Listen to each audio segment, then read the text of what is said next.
Good afternoon and welcome to NewsBeat Live on Metro TV from our studio here at Rage in Accra. This is the Kuyabo Hima studio. I am Bright. Coming up in the next 60 minutes.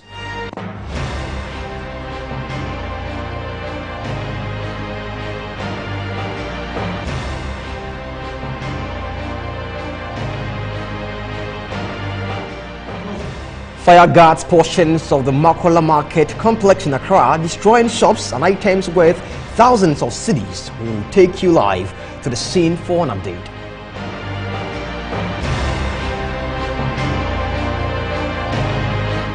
Medical officials at the Komfo Teaching Hospital compelled to amputate the right leg of a 16-year-old boy who sustained gunshot injuries during the Ejura protests.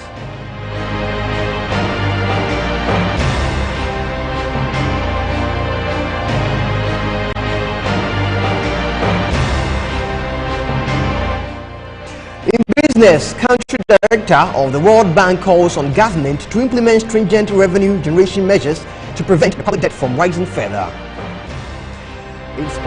Russia piles on a disciplinary committee of the GFA to take action against fans of the Division 1 League side, BA United, who mercilessly beat up referee Maxwell Hansen during a fixture over the weekend.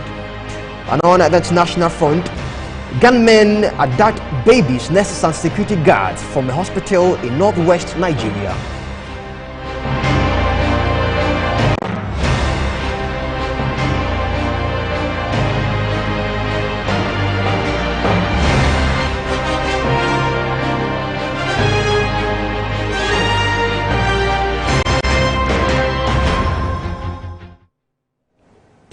Welcome, and let's now begin the bulletin from the Makola Market in Accra, where a fire outbreak is sweeping across shops and other structures as small firefighters are arriving at the scene to try and quench the inferno. My colleague Henry Kwesibedu is there and joins us now with an update.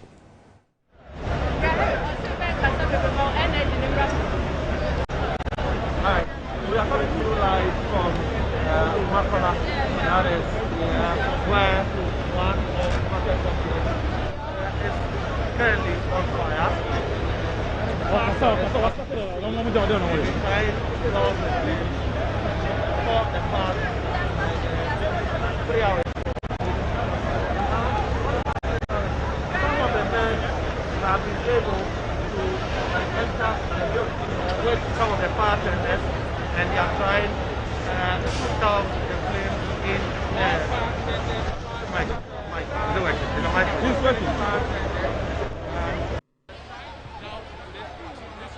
Try.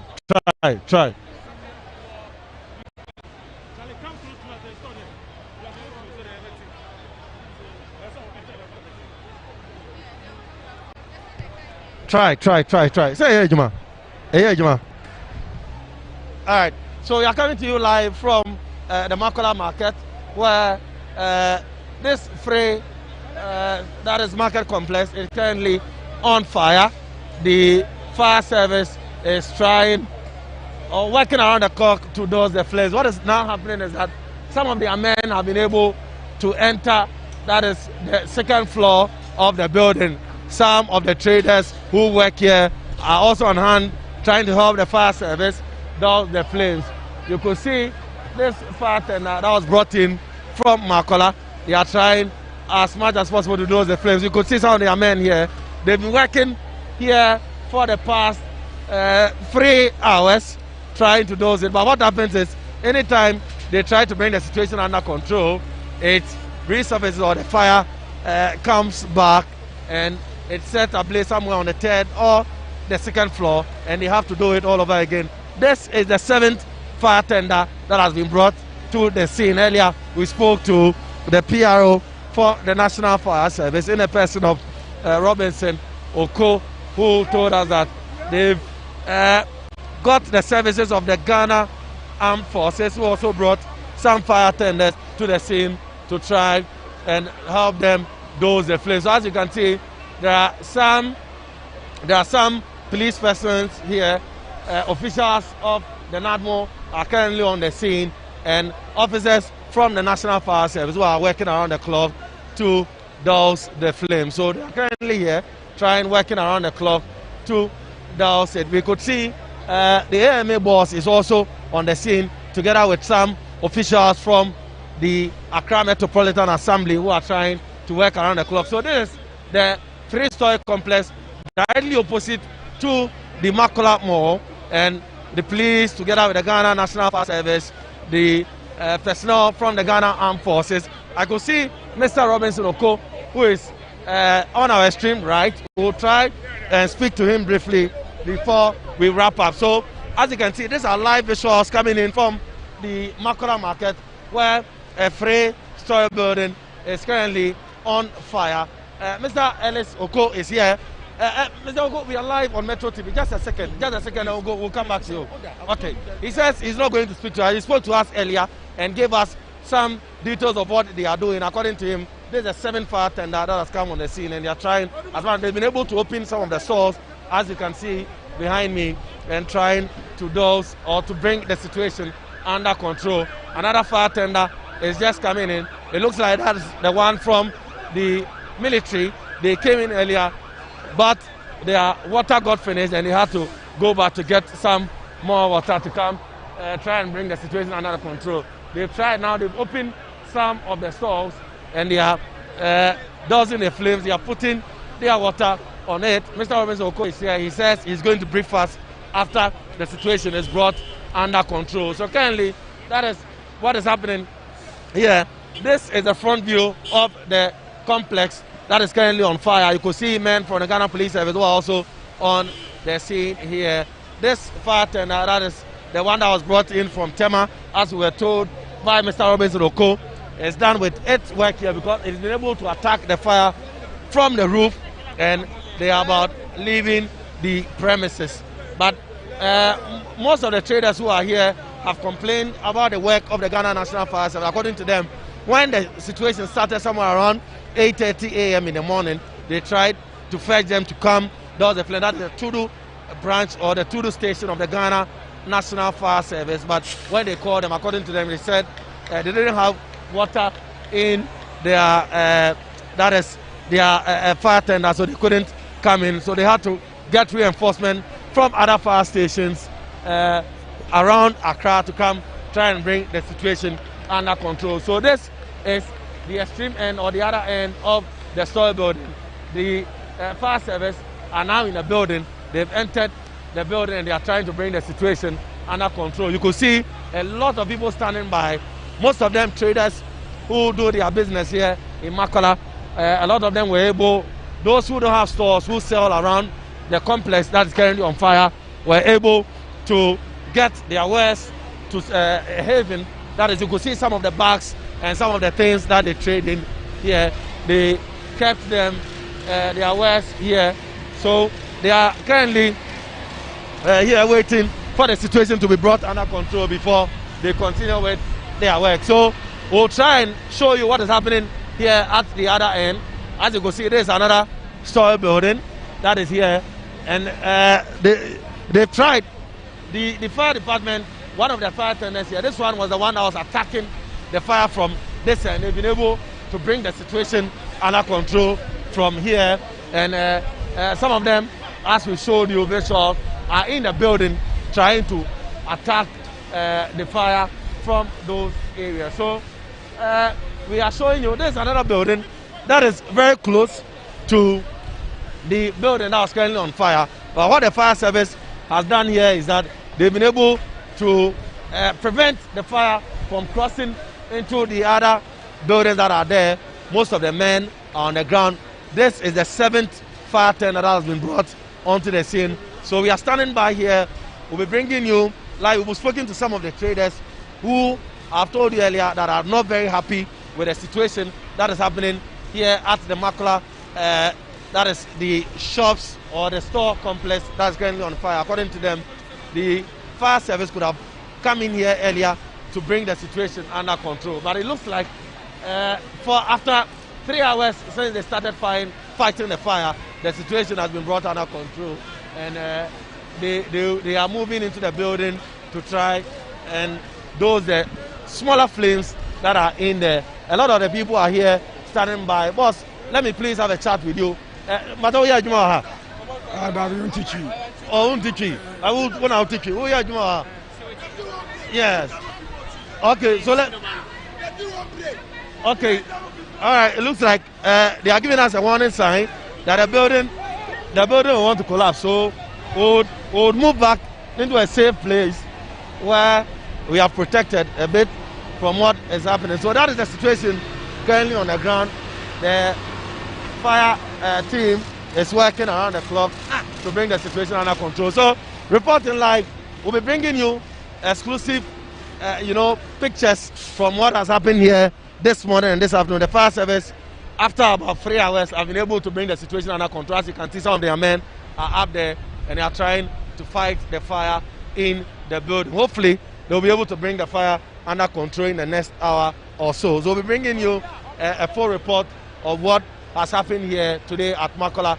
Reporting live from the Makola market, I am Henry Kwesi Bedu. And so Henry Kwesi Bedu is a man at the ground. We'll give you more of their story in a subsequent news bulletin. Let's now go to the Ashanti region, where 2 teenagers who were among the 6 persons shot by security personnel during a protest at Ejura and are battling for survival at the Komfu Anochi Teaching Hospital in Kumasi. One of the 2, Awal, Ms. Bau, has had his right leg amputated, while Louise Aiba, the other 19-year-old boy, has also undergone surgery at his waist and stomach. Parents of the boy have raised concerns of neglect by government in supporting with funds for the treatment. Wednesday, and 15 million in Fanto. Thursday, no Maya Colano operation. And Pansu scanning to her 15 million. You will do a crash, I say more than 20 million. I did check Thursday, and a Muda Colano theatre. I'm going to do theatre, no, a Colana Juman, I'm see. I don't know any into your Fambra Jiha. And I junior and a more ambulance for the fire, and a bedroom hasi. A bedroom hansu, a bedroom habe 10 o'clock.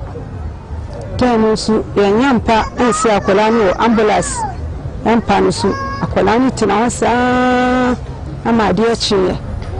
I feel dear colani su, young Yanani su, and son of your friend, your Kumo Hini, and a friend doctor, and a doctor, my yampa, and a dear colani to panusu, and send a wooden call doctor.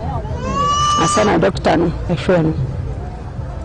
Until Duano and a team casse, a very aqualano, the Liverpool theatre. No, my scanned in the name and idea very ye. When a mucotra.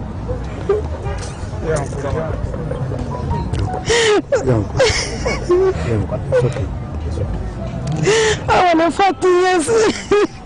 Yeah.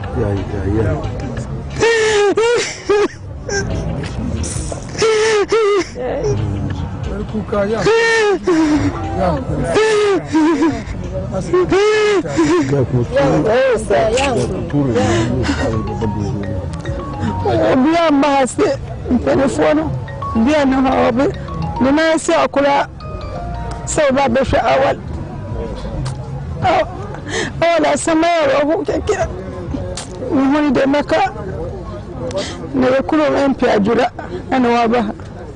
Then I see Yamishano Yamibana Basu Yamimanche Empire Mabamano.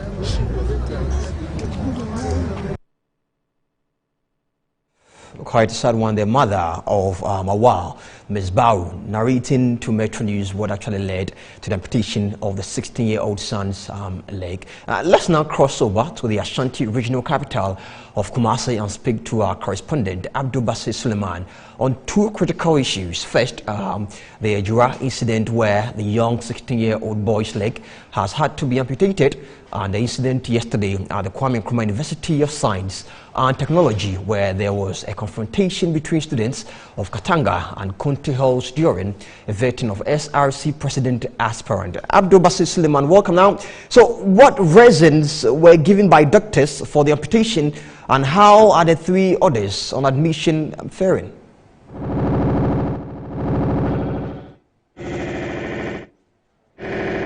Abdul Basir, kindly adjust your sound. We are getting feedback here in the studio, and let's have a conversation. If you are done, I'm asking, what reasons were given by the doctors to amputate the leg of the 16-year-old boy, and what's the condition of the other 3 on admission?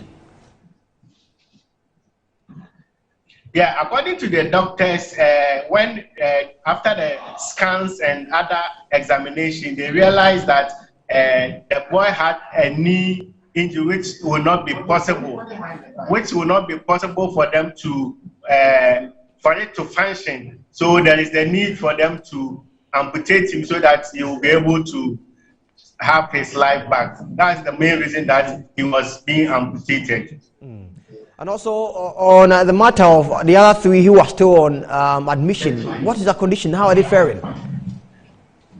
Actually, it's only 2 persons that are on admission at the confirmatory currently. All right. The other 2 were discharged, have been discharged already. So it's only the 16-year-old Awal Musbao and the 19-year-old Luis Ayaba who are currently at the confirmatory teaching hospital. When I visited them, according to their family members, ever since they were brought to the hospital, they've been battling to even pay their medical expenses because no government officials have ever visited the place to even support them with something. According to them, the boys were not even part of the protest. They were just moving around the community when all of a sudden they were hit by this bullet from the security personnel. So they were expecting that at least the government should at least do something to support these victims. All right. Is there any other information you want to tell us on the Jura shooting and the victims who are involved? Yeah, I spoke with the member of parliament for the area in the of Brema Bawa, who expressed his disappointment over the lack of. He expressed his disappointment on government for lack of taking care of these innocent boys who are not even part of the protest. He had called on the Ashanti Regional Minister together with other state entities to, as a matter of urgency, come and take all the bills and other expenses that the parents are being at the hospital. All right. Now, Basit, before we talk about the confrontation that happened at the University of Science and Technology, what was the latest on the police investigations, and when are they expected to appear before the court again? The committee is starting its sitting today at Jura police station. The complex of the Jura police station today. The committee is starting the sitting today. All right, but when are these persons expected to appear before the court? Actually, a lot of people have expressed interest to appear before the committee today. I've spoken with some residents who are willing to appear, particularly those who were at the scene when the shooting incident occurred. They are all willing to appear before the committee to testify as to what they saw. Now, I want to find out if the accused persons will also be there today. I'm yet to know about that because you know the accused persons have been remanded by a circuit court. So we are yet to find out if the committee would invite them or not. But obviously, I know some of them will be invited to testify. All right, thank you. But before you go, let's now talk about the confrontation at the Kwame Nkrumah University of Science and Technology. We are now told the school has suspended the SRC vetting. Give us details on that decision. Yeah, CAM has returned on the campus of the Kwame Nkrumah University of Technology. And this morning, there has been a committee to investigate and to make recommendations as to what might have caused the violence. I have with me here the the university relations officer with me who would tell us more on the issue. Welcome to Metro News, Doctor. Thank you. Yeah. What can you tell us about the incident at Kwame Nkrumah University of Science and Technology? What happened was very unfortunate. Because of that, management has suspended all activities related to the SRC elections indefinitely. A committee is set up this morning to investigate the cause of the clash between the two groups, and then appropriate recommendations to be made. And then after that, anybody who is found common, that person is punished according to the regulations of the investigation. We apologize for the bad output in sound there, but Abdul Basir Suleiman, try and fix that sound, and we come to you as and when we are able to. Now, so let's now go back and speak on the matter of COVID-19, as a total of 2,217 cases have been recorded in 351 schools since school reopened early this year, and that was actually stated by the Director General of the Ghana Health Service, Dr. Patrick Kuma Abuaji. So let's now get on Zoom and speak with immunologist Dr. Yao Bidiakon, who is worried that non-adherence to the protocols may spark a third wave in the country. Good afternoon, Doctor. And are you surprised we are recording these increasing numbers of cases, especially at the Achimota School, where 135 students have tested positive? Thank you for having me. No, I'm not surprised. I don't think most scientists or doctors in this country are surprised by these numbers.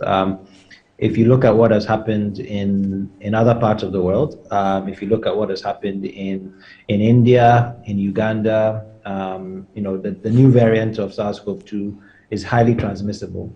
And so we are seeing significant increases in cases all over the world, in fact.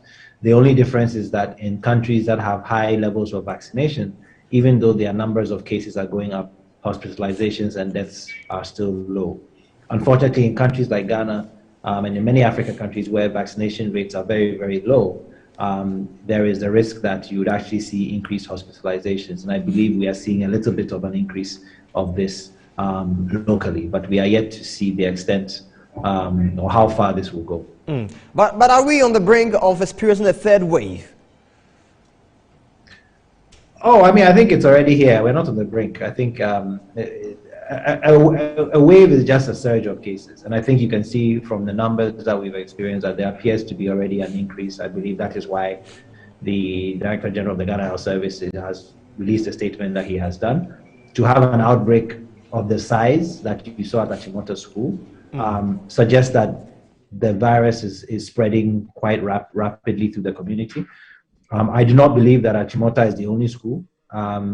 This virus, we can only identify the virus when we test. I believe in Achimota, there were a few students who were not feeling very well, and so that prompted them to do some testing. But I suspect that if you went to a number of schools in this country and tested the way they did in Achimota, you would find some positive cases. The alarming thing is that 30 of those students, or 30 of the individuals in the Achimota school outbreak, had the Delta variant, which is a new variant that has emerged, and is probably responsible for this new increase in cases. So it is not surprising. It is result of, partly the virus mutating, but also a lack of adherence on our part. Educate us on these variants and why they seem to be more deadlier than what we already knew. Well, the virus mutates quite frequently. That is part of the natural biology of the virus. And so you get new variants emerging when the virus picks up a mutation.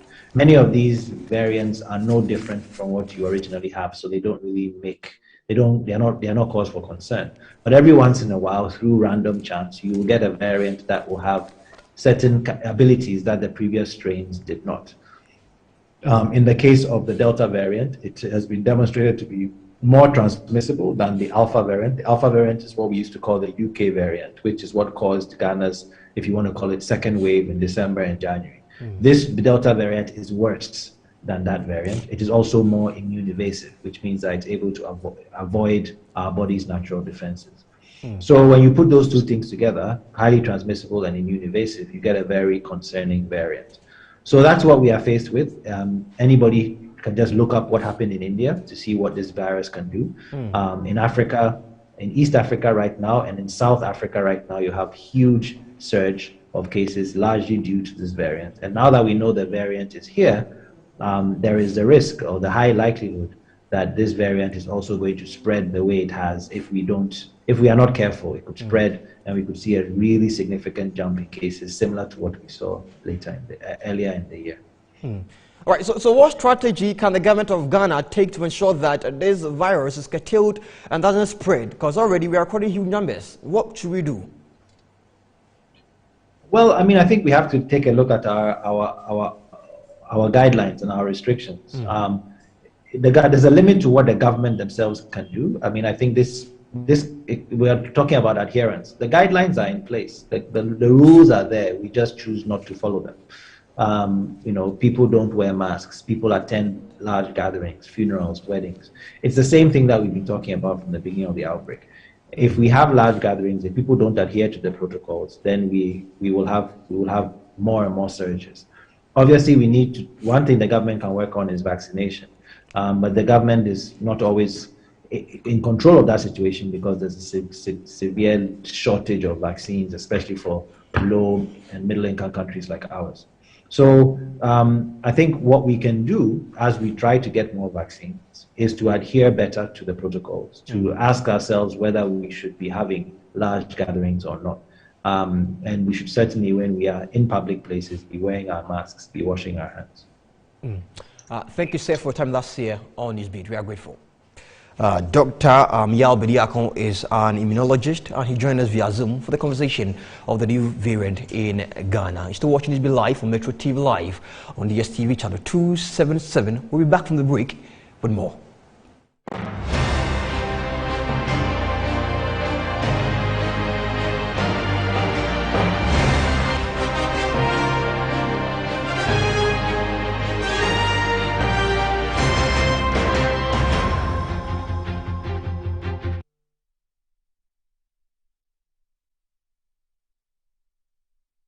Did you know that cloth handkerchief gets dirty and wet after wiping your sweat or blowing your nose with it?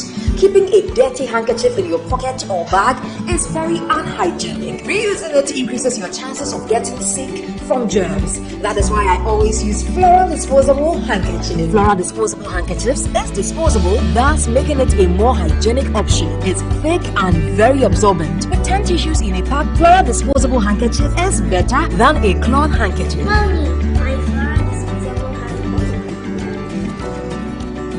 The Flora toilet roll, Flora multi-purpose paper towels, Flora table napkins, and Flora box tissues in a shop near you. For both purchases, call Delta Paper Mail on 0243 033 033.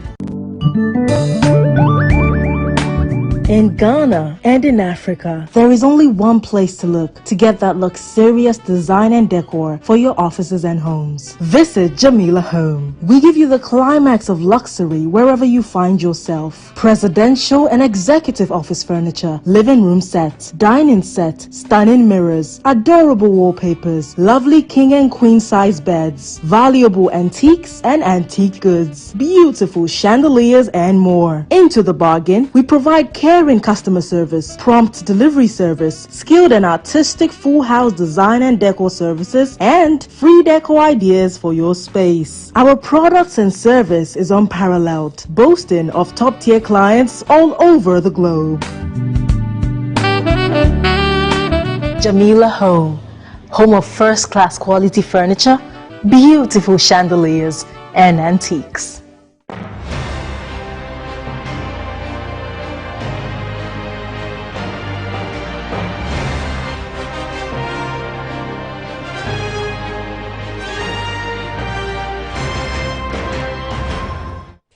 Welcome back, and it's now time for business news. Kenneth Ejisi is here with the latest. Thank you very much, Bright. Business is next. Stay tuned.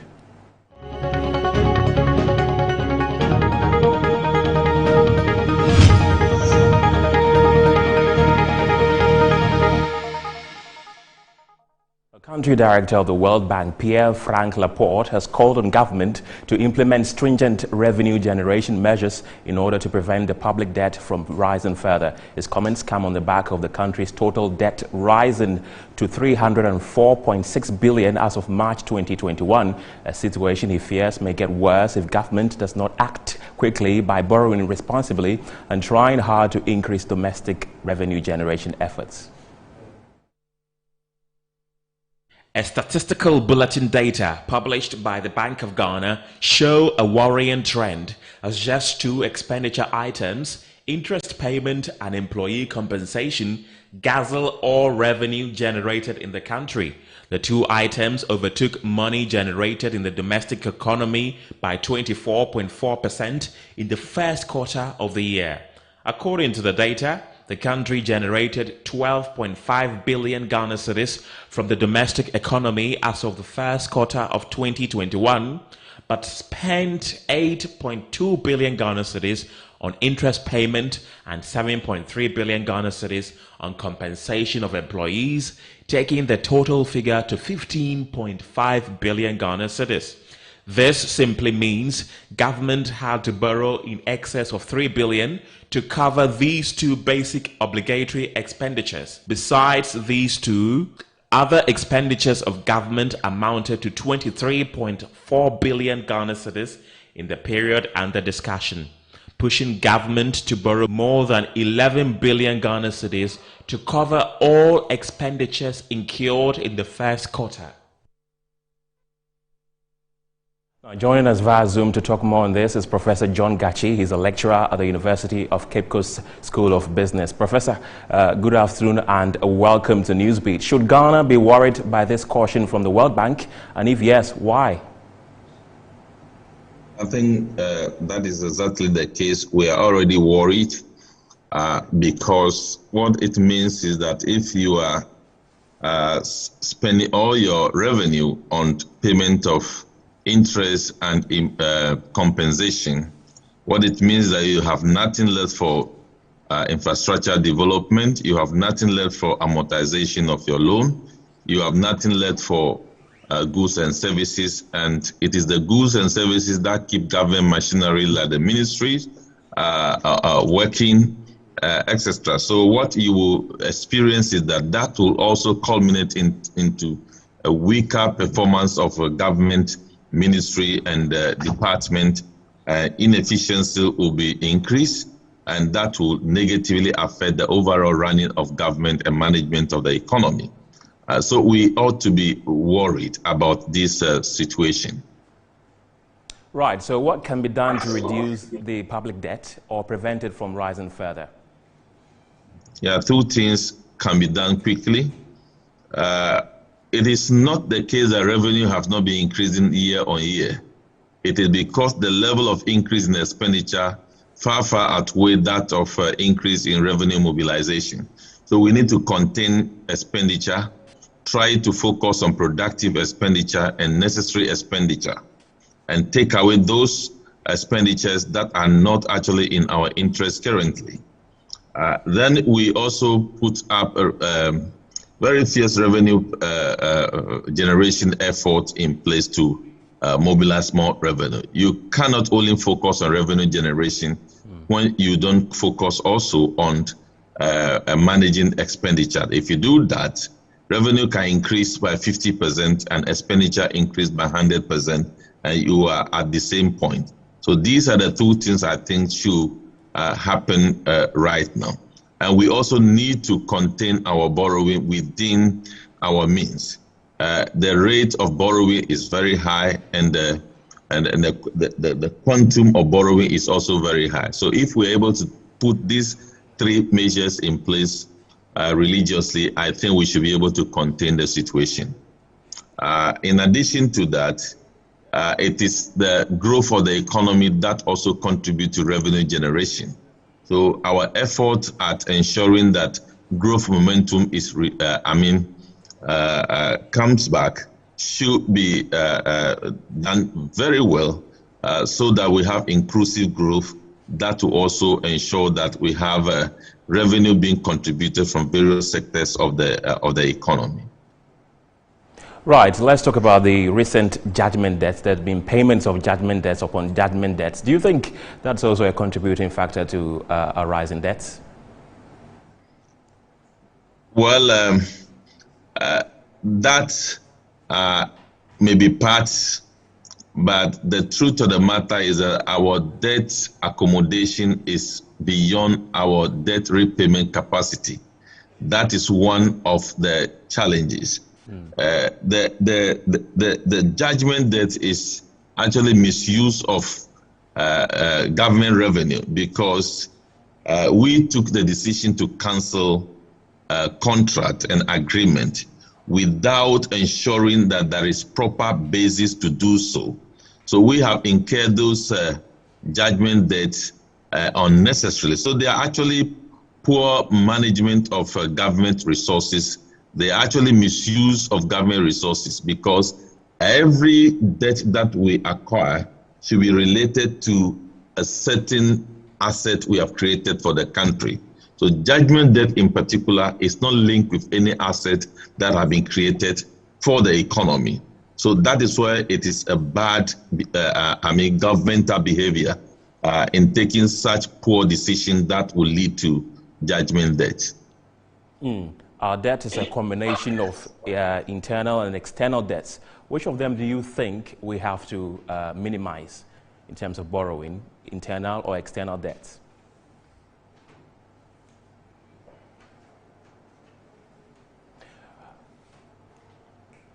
Right, thank you very much, Professor, for speaking to us. That was Professor John Gachi. He's a lecturer at the University of Cape Coast School of Business. That'll be it for business. My name is Kenneth. Jesse Bright is standing by for the rest of the news. Thank you, Kenneth. Just still watching NewsBeat live on Metro TV. A quick turn back with sports.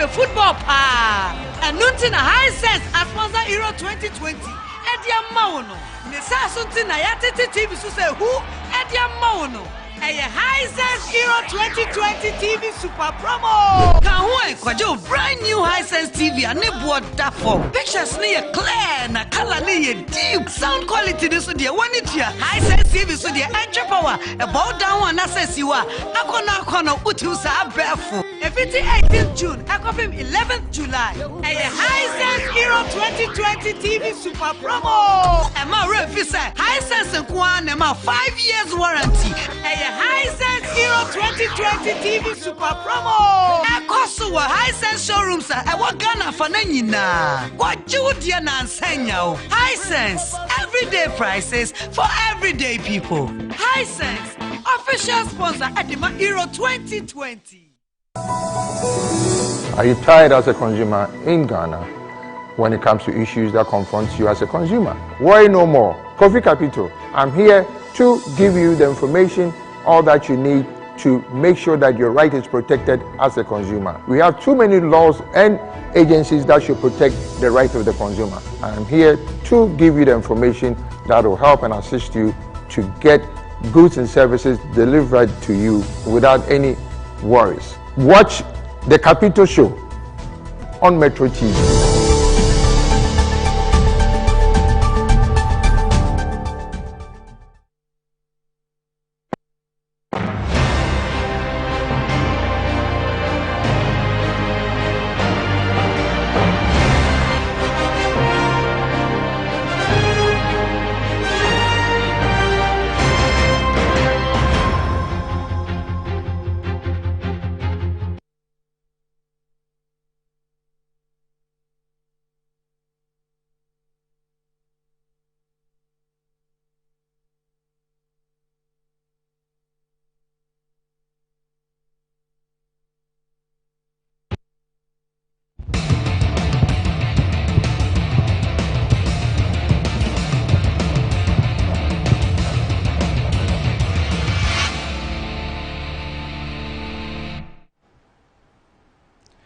Well, good afternoon, and it's time for sports. My name is Phil Jonikote. We're starting with the Ghana Premier League, and we're starting what happened actually at Cape Coast yesterday, when Accra Hasselfolk and Ebusua Drops settled 1-1. Let's hear the reaction from James Kukudazi and Hasselfolk coach Samuel Wedu.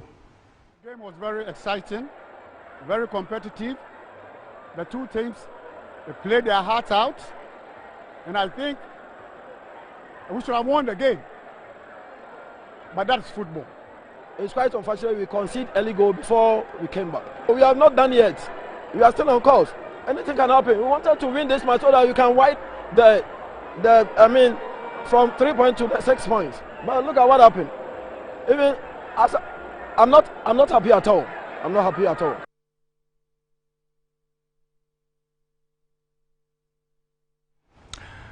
Well, away from that, let's focus on international football. Mexico beat Nigeria by 4-0 in an international friendly play in Los Angeles. A festival atmosphere will greet the players and the coaching staff of Mexico and Nigeria as the players and the officials take the field at the Los Angeles Memorial Coliseum. The Grand Old Lady. First corner kick of the match then. Jesus Coronia. And the header! Not cleared at the line! Hector Herrera, the captain of the side. We're only in the opening 3 minutes of the game. Mexico for Hector Herrera. Big hug on the bench for his teammates as well. Another opportunity and the near post. Is it offside? No, it's not. Jesus Corona. And just after the opening goal gets scored, they score a second. And if you can judge by yourself for the edge of the 6-yard box, was he offside? Was he onside? One thing that the Mexicans will want to try and prevent today is any sort of injuries. Lovely ball through the middle by Lozano! Touched away by Mbabali. Curling into the net and just the bottom end of the glove. By this stage in the first half, Mexico were leading by that scoreline. Quickly off his line here, Mbabali. But there's an empty net that beckons. And Herrera will grab his second. Keeper comes off his line, knocks it back, but look at the space and time that Hector Herrera had. Controlling the match with a great deal of ease here, Mexico, and then a little touch through the middle. Opportunity and a goal! And a fourth tonight for Mexico as well. And the chance of Mexico. Again, beats the offside trap. Absolutely beautiful in international competition, and it all ends in success for Mexico tonight as they see. Okay, back to Ghana football, and it was a week of violence and riots in Ghana football, both at the Division 1 and Premiership at Daewoo. It was quite interesting what really happened. You're seeing over there. This was in Sunyani involving Tamale, that is Royal Tamale United, and their counterpart, that is BA, and the referee was chased for awarding penalty for the away team. And there you're seeing the scenes over there, quite embarrassing for Ghana football.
Welcome back. Now on the international front, gunmen have abducted babies, nurses and security guards from a hospital in northwest Nigeria. The police say the exact number of those taken in the city of Zaria isn't clear. Local bandits carried out simultaneous attacks on a police station and the National Tuberculosis and Leprosy Center before escaping into a forest. A local government official said troops were stepping up efforts to find the victims.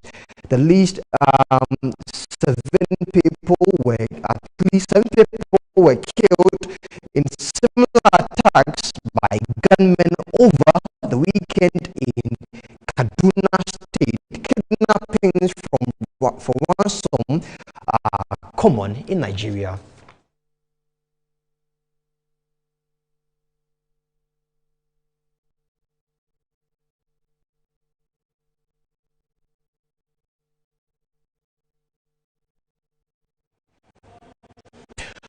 And Indonesia's government has ordered producers to prioritize medical oxygen amid a COVID-19 surge and a shortage of oxygen in a number of cities.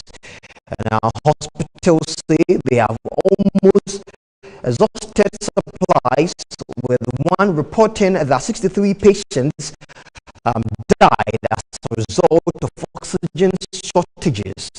Indonesia is recording more than 25,000 new cases every day. Increased travel and the highly contagious Delta variant have exacerbated the crisis. Indonesia has had a worst COVID outbreak in Southeast Asia, with about 2.3 million positive cases and more than 60,000 deaths so far.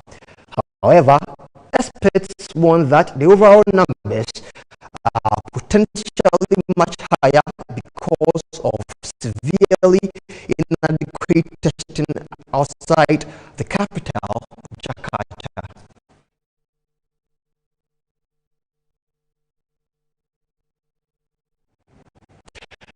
And let's now do a quick relook of our top stories.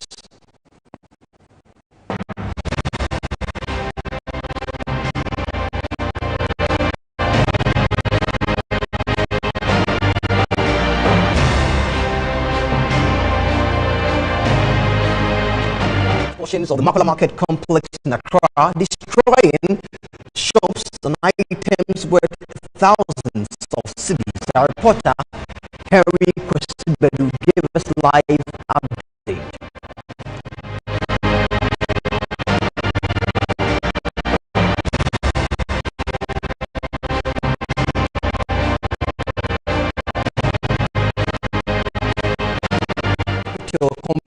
Compelled to amputate the right leg of a 16-year-old boy who sustained gunshot injuries during the drug protest.